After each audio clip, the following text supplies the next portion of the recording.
Welcome back to class. School is now in session. Do you guys ever turn the key on and realize that your ABS is not waking up? You know it's not waking up because you'll get an ABS light coming on or that red warning triangle coming on and a delayed self-test of the ABS. It might take a couple minutes, but all of a sudden you hear that modulator start clicking, all six from click, click, click, click. When it doesn't wake up, obviously you lose all ABS functionality and your electronic stability control light, that red warning light, will be coming on. Well, today we're going to show you how to fix that. So the fix here is replacing the ABS ECU and adding an HSA hill start aid relay harness. So the issue was in the ABS ECU where there was an improper grounding path for the HSA warning light. So that grounding path was going back to the ABS ECU and screwing it up. So now we're going to put in a relay and fix that issue from happening. So you want to start by unbolting the instrument cluster, those 4 bolts. We're going to start by removing this panel right here. This one has an on-guard radar on it, so remove this radar panel here. It's just 4 bolts again.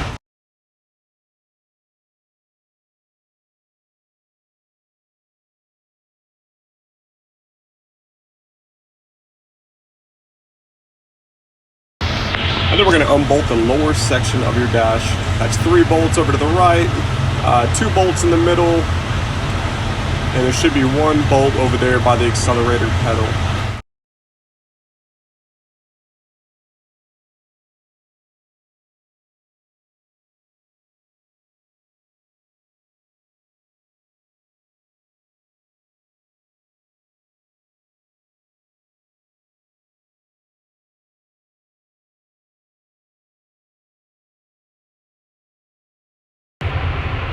Now, looking underneath your dash, it's a bit overwhelming. There's a lot of wiring there, especially in this one. You know, if you got a fleet truck and it's got a lot of extra equipment in it, GPS, locations, anything crazy, it's got a lot of stuff in it, or maybe some cameras, way too much wiring. So right now we're looking at the ABS ECU. It's got 4 connectors on it. We're gonna wanna go ahead and remove all 4. We're gonna push that little tang in and pull it down.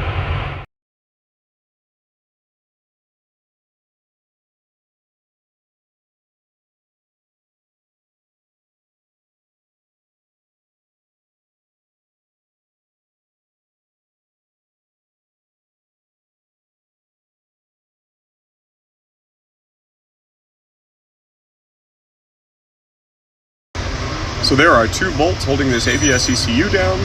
Just unscrew those and you can lift it up and out of place.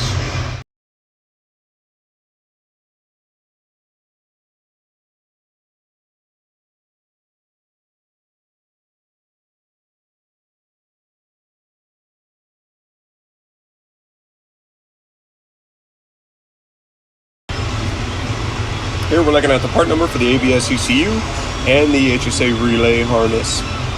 You're going to need these when you go to a dealer.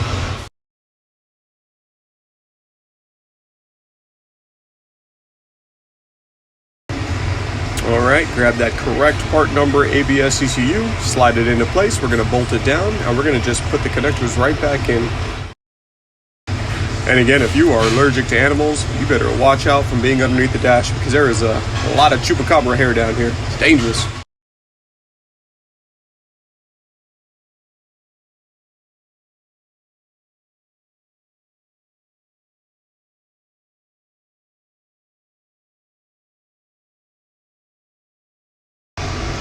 In fact, anything other than French fries and loose change, unacceptable.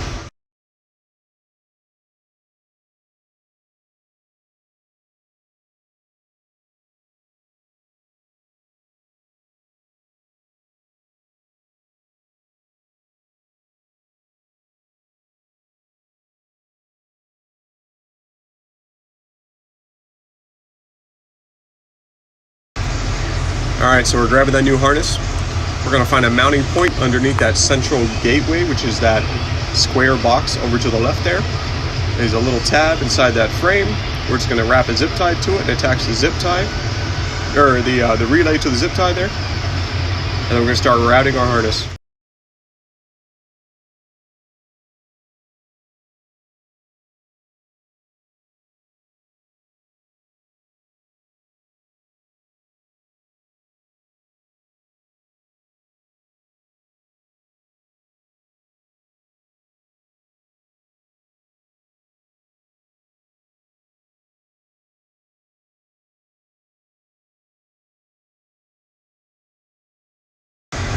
We're going to take our data link connector that the ABS is connected to, and we're going to open it up. We don't need that resistor anymore, so you can throw it away. And we're just going to plug into that.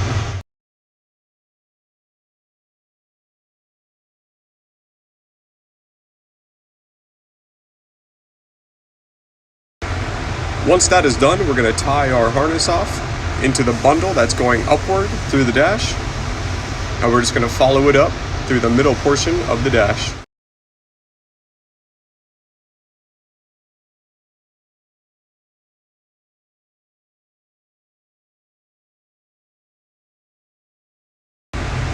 So go ahead and pull that middle panel off.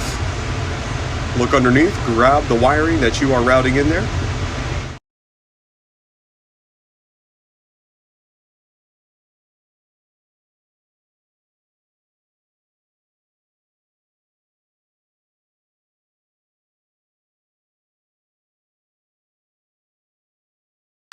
We're going to have 2 pins that need to be connected.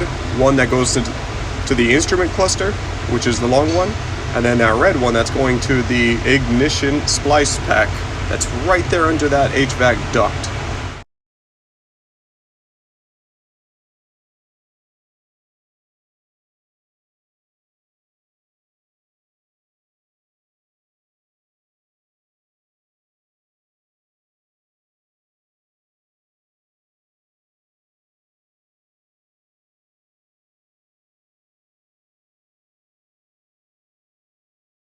So carefully cut the tie downs, and watch out now, because you don't want to set off any ignition wires.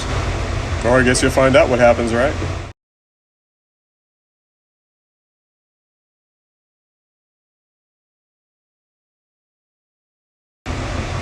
Alright, so that connector on the back side has got a little gray holder for the wires.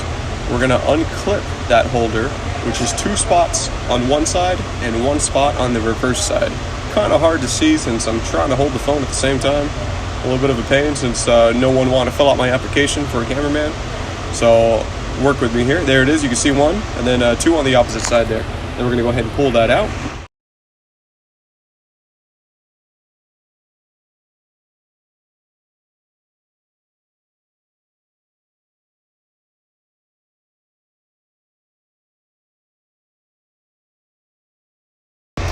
And now simply look at which ways the pins are facing, and then we're going to put that wire into one of the open spots. It really doesn't matter which one; they're all the ignition.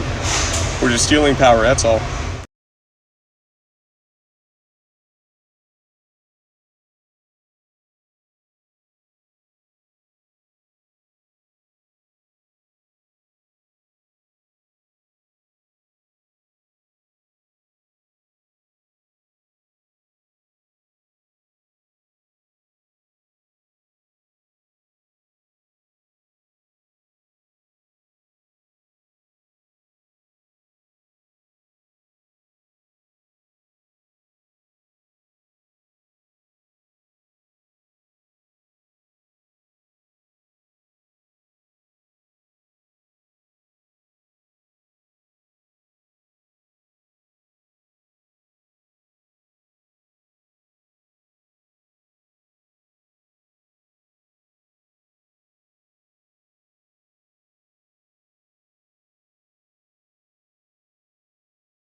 Once you get the wire securely in there, we're going to go ahead and put that locking tab back on to make sure no pins accidentally come out.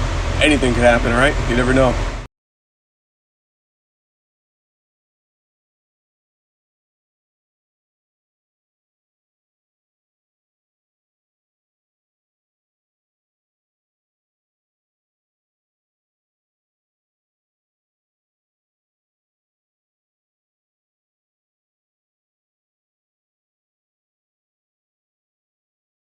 Now it's time to route that wire behind the radio, following the HVAC duct over behind the instrument cluster. Pull out that instrument cluster, grab that wire from the back end.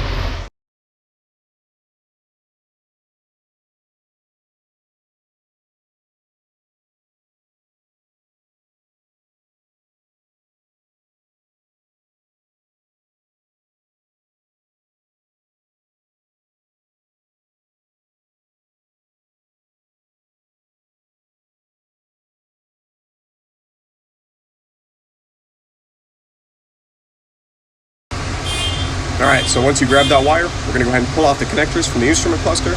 We're going to pop out the left side connector, the one closer to the driver's side. We're going to pop off that, again, the wire holder that's stopping the wires from moving. I believe the wire is an orange wire, 76N as in November. And that's the one you're going to be looking for. And that is in the top row, in the very middle. Now if you zoom in, you can see exactly which one I'm talking about here. Come on now, Blair Witch Project going on here. There we go, top row. All right, slow down, slow down. There we go. Right there in the middle, that orange wire.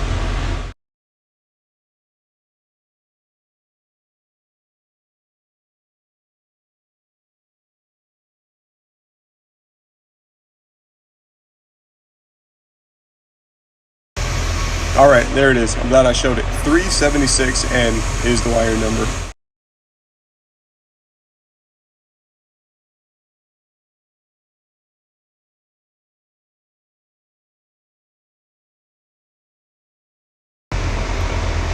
I like to use a T-pin to get in there since they are some tiny ass pins. All right, so input it into the opposite side, into the female side. Get that lock, pop it inward, and then you can pull the wire out. Who is this jackass honking their horn in the background? What the hell is wrong with them?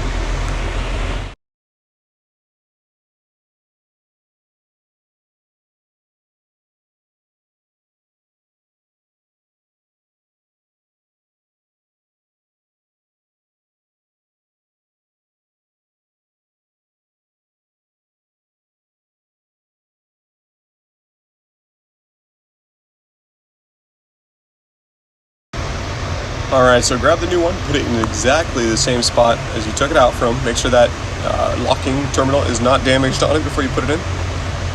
And then go ahead and put that locking tab right back on. We're going to plug it right back into the instrument cluster. And we're going to tape off this old wire. We're not going to need this anymore.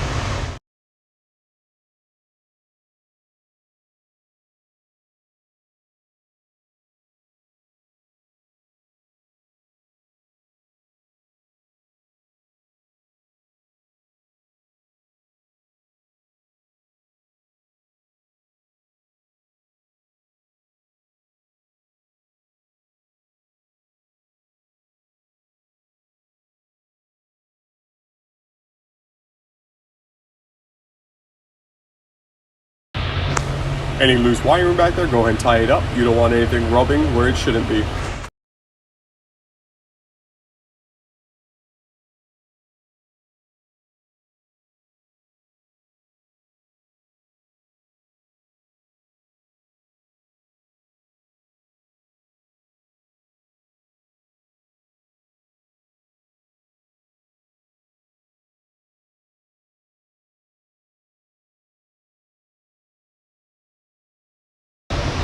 Go ahead and put both the panels back into place, and we're going to go ahead and test this system now. Alright, put the key to ignition, and we're going to go ahead and push that HSA button there. And we're going to see if our HSA light comes on. And there it is. It's nice and blinking for us. That's exactly what we want. That way we know the system is still working properly. Now I bet you can guess what we're going to do here. We're going to bolt everything right back up. That's probably the right thing to do.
Alright, so this next part we're going to need a Wabco Toolbox software for.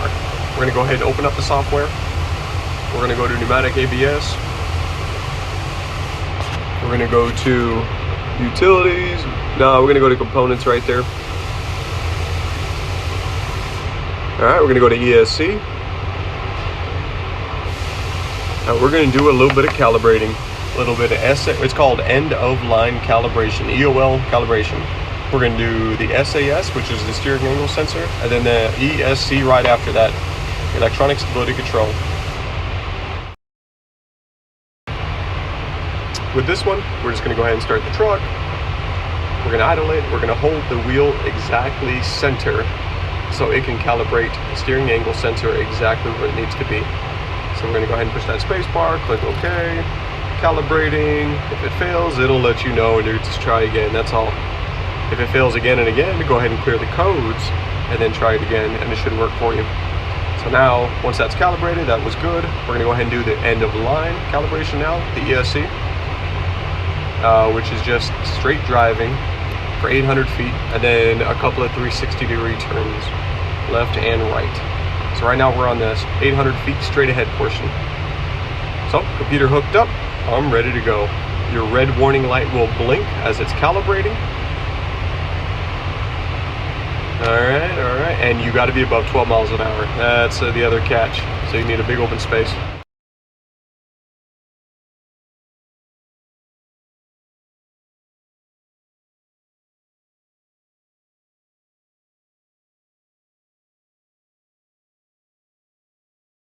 Alright, that part was successful. Now we're going to rotate the wheel 360 degrees and calibrate it from one side to the other. And we're going to hold it there perfect. May take up to 2 turns. You can make adjustments as needed, it'll just take a little bit longer.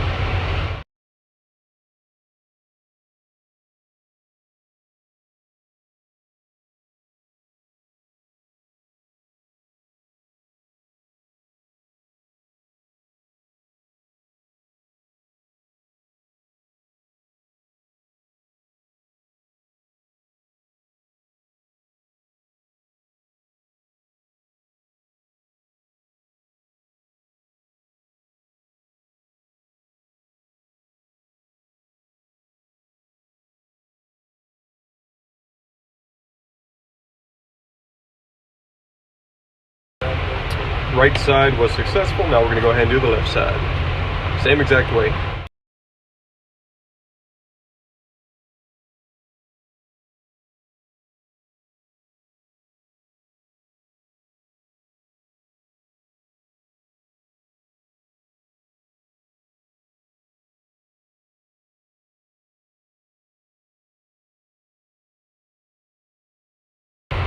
Once you see that little screen pop up right there, it looks like everything has found its value. So then you can go ahead and go on to the next step, which is park the truck, and we're going to shut it down.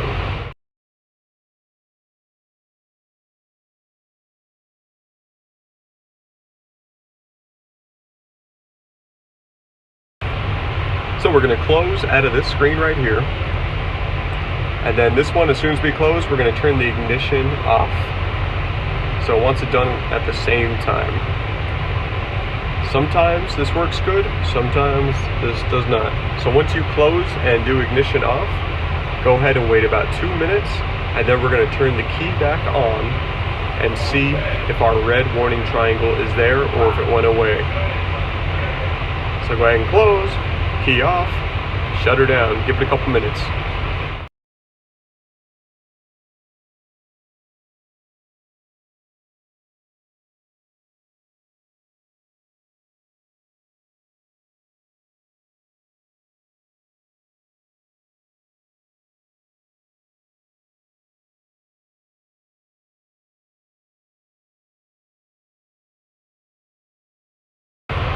Best thing to do is just leave the computer alone.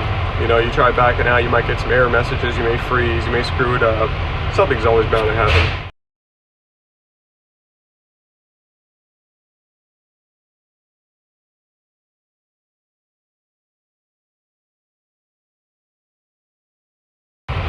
Moment of truth right right here, key on, and let's see what the instrument cluster does. Every warning triangle, did it go away?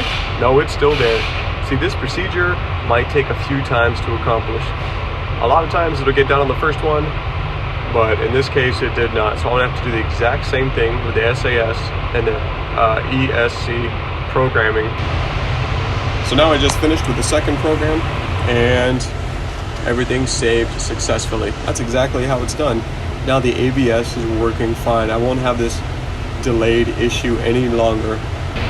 That wraps this up. Let me know if this issue actually helped anyone. See you guys.